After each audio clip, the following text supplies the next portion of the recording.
if you're 10 stones heavy on me, I will not throw you. So, from our De La Hiva, I have the grip, I have the ankle, okay. He's trying to push him back to break his posture. Carl gets this grip broke, okay. So from here, I drop the foot and I wrap my foot underneath my ankle. So I'm 3 pressures. I pinch my knees, bring my knees towards my chest, and I'm kicking up to try and get him to force to take this step. Hook the leg, okay. I use my knees, so I'm pinching my knees to tilt this to try and get him to put his hand on the mat. It's very difficult to do the X-guard technical stand-up sweep unless he's got his hands on the mat. So now I want to stretch him out further, and I can't really do that with my knees bent like this. Okay, see the way it's hard for me to get technical stand-up. So my knee when I switch to X-guard is on the outside of his leg. So I thread this through. Okay, my left leg comes to the back of the knee, and now I use that just to stretch him out. Okay, sometimes you can even take this out and push his knee a little bit more. Right foot plants on the mat, so I switch from my elbow to my hand. Remember the detail, I want to keep my head higher than Carl's. So when I replace my hand with my knee, I'm looking to get into this position. So when I hit the stack pass, I've covered this before, but we're going to look at to make him turtle, and I'm going to pin his arm to the mat. It's called a shoulder pin, which sets up the clock choke, and then we'll tie it in with a move that we did with the back as well. So from here, when I've got his leg over my shoulder, I'm finding the far lapel, and we're projecting my weight forward. So I want my right hip on Carl's left hip by sprawling on him like this. Okay. From this position, remember the grip we talked about? This hand cannot be in here, because if he breaks that grip, he's got the triangle. So this grip is out, and I'm getting hip on hip. Okay.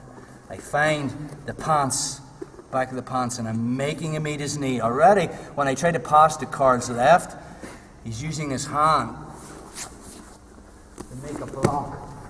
Okay. So I'm going to swim my shin across, and I'm going to put it across his bicep. As I continue to make him look his knee, and as I elevate him, I'm turning him all the way to turtle. And now, I've got his arm kind of like in the omoplata position. I don't think anyone can see that. So from here, my shin is across his arm. Just drop it back to turtle, bro.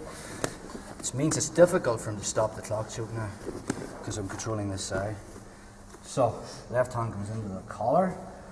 Right hand grabs the wrist, like we talked about when we played this clock choke.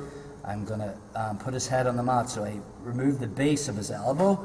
I put my chest on the back of his head. Once I get his forehead on the mat, my shin comes off his arm, and I'm walking and I'm putting my hip on his head. I'll just go from the pass again. Again, there's a ton of ways you can finish this, but this is a way of getting into the clock choke, and we've covered that before. So from this position, it's a pressure pass. So as I pass, I'm going to get my hips, as I elevate Carl, behind his hips. Okay? He should have this feeling of he just wants me to pass his guard. So as I project my weight this way, and I'm making him eat his knee, he's already making this frame with this left hand. So from here, okay, I swim my shin across his arm, and I pin it. I keep projecting his weight, and then I bait him into rolling to his knees. And when I do, I've got this arm pin. Okay? So now, the neck's open on this side. So my left hand comes under, I find the right lapel, right hand grabs the wrist, collapses base, and I drop my chest onto the back of his head. Once I get his forehead on the mat, I remove my right shin from his arm, and I put my right hip on the back of his head, and I walk around to get the top. One more time. So I've taken him down from my X-guard sweep. So we're starting in this position. I have one leg over. I find the lapel. Again, I have to be careful of this elbow. Switch positions, bro. From here, if Carl hasn't clamped this elbow to his body and it's loose, I can get the sleeve grip here, come up on my elbow. And from here, I can get my guard back. So, from here, when I'm into my single underhook stack pass and I have this grip, this elbow's connected, okay, to his hip. I project my weight forward, okay. I get my hips on his hips, okay. When he makes that frame and I go to turn, pressure, pressure, pressure, making him eat his knee, I swim my shin over him and I'll bait him into turning.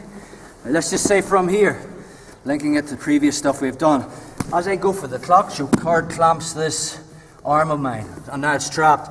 And if he rolls me, I end up in this position, which is not good, but we showed you how to use your head to base with, and I bring my shin over his belt line. So when I go for this clock choke and I'm in this position here, and Carl clamps his elbow, we looked at how I can slow his roll down by posting my head on the mat. And then from here, my shin comes across the belt line, and as I roll, my second hook comes in, okay? And then I can secure harness control. So we can add that in again. Just let's do that one more. Just some turtle. So anytime he clamps this, my head's posting me. Watch what I do with my right shin. As he's rolling, my left hand's still in the gi. Stay there, bro. My right shin comes across, and it falls into this space. There'll always be a space between his right elbow and his right knee. So as I post, my bottom hook comes in first. The momentum of Carl rolling takes me into the harness. Does that make sense? And then I can finish with whatever I want. So let's try for 5.